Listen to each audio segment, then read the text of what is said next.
Hey guys, sorry, I had to stop the video, so I'm just gonna keep going. I apologize about that, but all good in the hood. So, okay, I just want to show you with respect to these examples why they are equal. So what I'm gonna do is I'm gonna show you this. So I'm gonna draw 3 x's. I'm just doing x's because they're easy to draw, which is like that 3, and then I'm gonna draw 6 of them like this 6 here. 1, 2, 3, 4, 5, 6. Okay, so that's my 3 to 6 ratio. Now what I'm going to do is I'm going to copy that.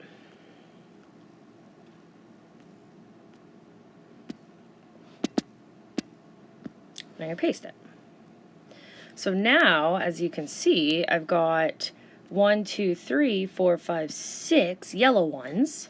And because the yellow is listed first here, it's got to be listed first in my ratio of which it is equal to.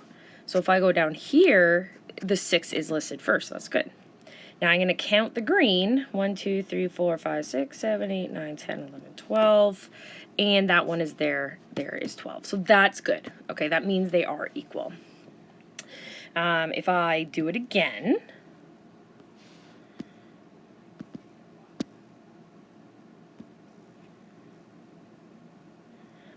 it's going to be 1, 2, 3, 4, 5, 6, 7, 8, 9, which we actually don't even have listed there, so I'm just going to write it in for fun. 9, 2, 1, 2, 3, 4, 5, 6, 7, 8, 9, 10, 11, 12, 13, 14, 15, 16, 17, 18. Okay, so that's also another equal ratio that I didn't have in before. Okay, if I do it again, hopefully by now you guys get the point. I was at 9, 10, 11, 12. There's my 12. And then 2, 4, 6, 8, 10, 12, 14, 16, 18, 20, 22, 24. 24 is right there. If I do it one more time, it's going to give me my 15 and 30.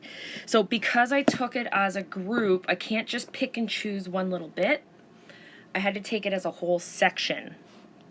So that's why they are equal. Okay? So are 3 to 12 and 36 to 72 equal ratios?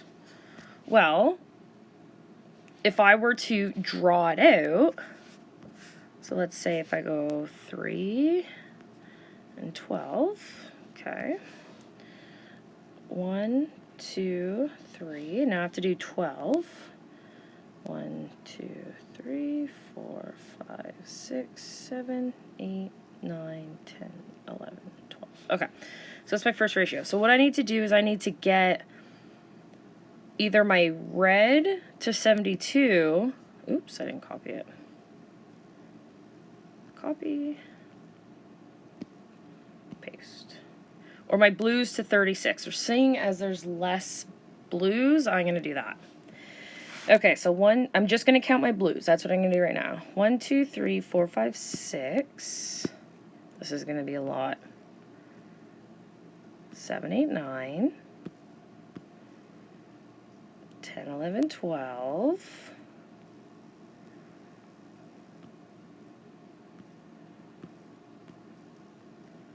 13, 14, 15. 16, 17, 18.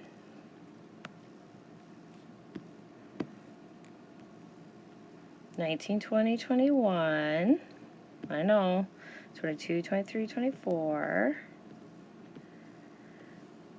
25, 26, 27. Almost there. 28, 29, 30. 2 more. 31, 32, 33. 34, 35, 36. Okay, so there's 36 there. If you don't believe me, go back and count them. Now, is there 72 reds? Oh my god. I'm not going to go through and count all those reds. I'm telling you that right now. But what I do know is there's 1, 2, 3, 4, 5, 6, 7, 8, 9, 10, 11, 12. There's 12 sections. And there's 12 reds in each one. So this is bringing you back to like elementary math, guys. So if I do 12 times 12, what's 12 times 12? 144? I know, COVID brain. That means there's 144 red X's. Well, is that the number we're looking at? No, we're looking at 72. So are these equal? No. And yes, you could have done 312 times 12 is 36. 12 times 12 is not 72. You could have done it that way too. I just wanted you guys to see where it's coming from. Okay, write an equal ratio for the ratios below. Hint, there can be many answers. Okay? So different ratios that I could double this ratio. So I can make it 10 to 8. I can triple it. So make it 15 to 12. I could quadruple it and make that 20, to 16. I can multiply it by 10. Do 50 to 40. I can multiply it by 100. Okay, you guys can keep going. Hi, Bubby. Sorry, my dog came for a visit. Okay, so these are all equal ratios. You can do it here and then, so same thing. Another thing you can do is make it smaller. So another equal ratio, I'm going to divide all these by 2. So it would be 12 to 6 to 1. Okay, so here I divided it by 2. They're still similar. I can multiply this by 2. So I could do 48 to 24 to 4. They're all equal. That's all I'm trying to say. Think of it as like you're baking a cake. Say you have, you want to make 12 cupcakes out of this cake mix. Sorry, no, let's switch it. But you have 20 people coming over. Well, you're like, well, if I have, if I make 2 batches, that's double the recipe, so that's going to give me 24. That means some people can have double, like have more than 1 cupcake. Obviously, not right now because of people and COVID, but that's what I'm trying to say. It's the same thing as if you're going to build 2 of something. You're going to double the amount you need. It's super easy. Okay, if you don't need everything that's there, you're going to take it in half. If you buy a cake mix to make cupcakes, and you only want 6 cupcakes, you're going to get everything in half. Okay? This one here, a 1 to 3 ratio, which can also be written as 1 to 3, can be seen as 2 to 6, 3 to 9, so on and so forth. Okay? Another thing you got to do is you got to make things in lowest terms. So if someone were to give you numbers and they're not in lowest terms, it's going to be kind of hard to understand. Like I always think of like drill bits for you builder people out there that are really good with that stuff. If I were to ask, now again, I'm not the best, like I'm trying to think of a drill bit, like or if you were to think of like an inch, let's do an inch, okay? So, does this ruler just keep going on forever? It does. I didn't know that. Okay, so if we were to look here, this little line right there is an inch, okay, from the big line to the big line.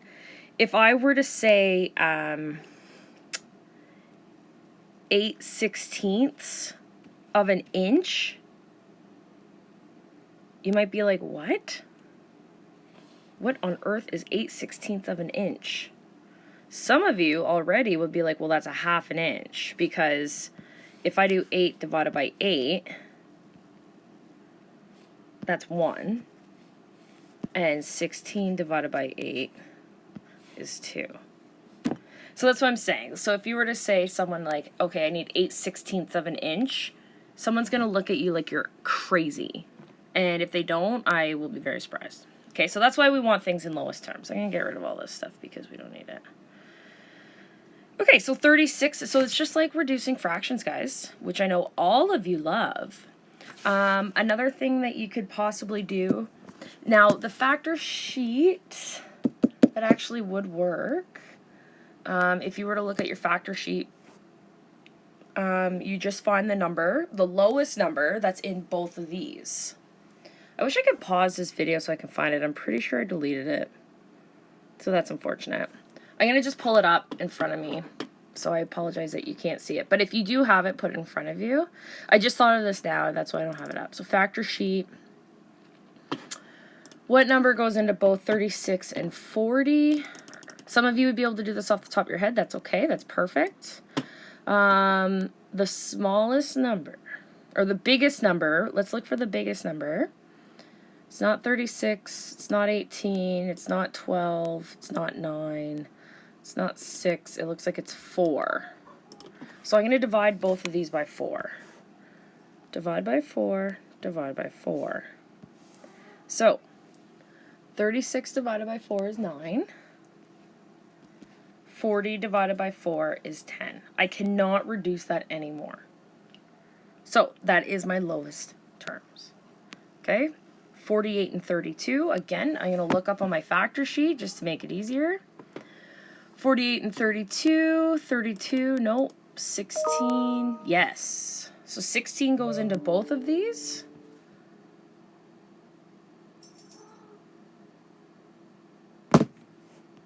So divide by 16, divide by 16. 48 divided by 16 is 3. 32 divided by 16 is 2. And I can't make that any lower. Okay, so again, guys, I'm just looking at my factor sheet that I gave you guys. Just look at the biggest number that goes into both the numbers. Last but not least, 21, 49, and 7. 7's very low. The only number that goes into 7 is 1 and 7. So see if 7 goes into 49 and 21. I'm telling you it does. Divide by 7, divide by 7, divide by 7. 21 divided by 7 is 3. 49 divided by 7 is 7. 7 divided by 7 is 1. You still have to write the 1 in there, okay, because we're not dealing with variables. Okay, last thing we're doing, we're going to solve for each ratio. So this is going to be common with the triangle stuff that we're going to be going over tomorrow, okay? So if I have 33 over 121, what does that equal if I do something over 11? So there's a couple of different ways that you guys can do this. So one thing that you can look at is 11 times what gives you 121? Well, I'm going to tell you 11 times 11 is 121, okay? So if you're, again, familiar with your mathematicals, or your, if you're familiar with your times tables, that would have been really easy for you. You could have done 121 divided by 11 to see how that works, too. So then you could be like, okay, so 11 times 11, 11 times 11 gives you 121, right? So what times 11 gives you 33? So you could do 33 divided by 11, and that would give you 3. So this would be 3. So that's one way of doing it. Another way that you could do it is, I'm going to rewrite the question. And this is going to be the method we take because it's going to be way easier. These numbers are easier to deal with. What you do is you do this thing, it's called a fish. Now, I actually didn't even learn this till last year until someone showed me. So what you do is you identify the unknown, which is right here, right? It's a variable. We don't know what the number is. So that's my unknown. I'm going to the number below it, and I'm going to make a fish. So you start with the number, you go diagonally across, opposite, and then back. So you make a fish that looks like this. It's going to look like this, or it could look like this. Okay? So what does that mean? Well, from this point to this point, you multiply. Okay? And then from here to here, you divide. So it would look like x equals 11 times 33 divided by 121. So if you put that in your calculator, 11 times 33 equals, divided by 121 is equal to 3. That's what we got before. Okay? So this is the way we're going to be doing it from here on in. Because even though these numbers are super easy, they're not going to be this easy all the time.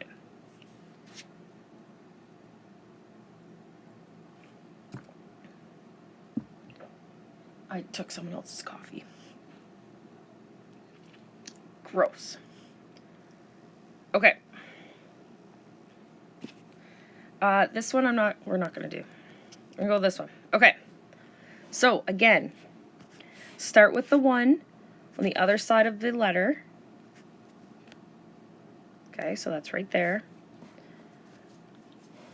We're going to go diagonally across, up, and back. Okay, again, this is the shape you're going to make, or it's going to look like this.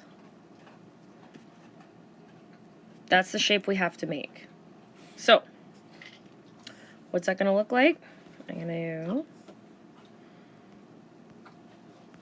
So we start here, we go to here. Oops, different color. Those two are going to be multiplied with each other. They're across from each other, so it's always going to be the case. So it's going to be 4 times 36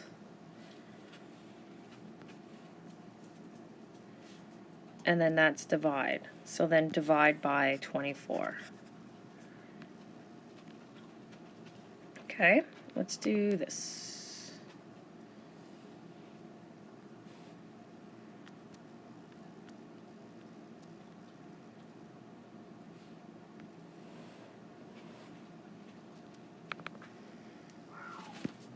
So we've got 4 times 36. 4 times 36. Oops. No, why are you doing that? Okay, I'll zoom it in. 4 times 36 equals 144. 144 divided by 24. 6. That means my x is equal to 6. Okay, guys, try that for your practice questions. Please let me know if you have any problems. I am here to help. We're going to be getting into more questions like this tomorrow that'll be a bit more difficult. That's why I want you to use the fish method. Okay? Alrighty.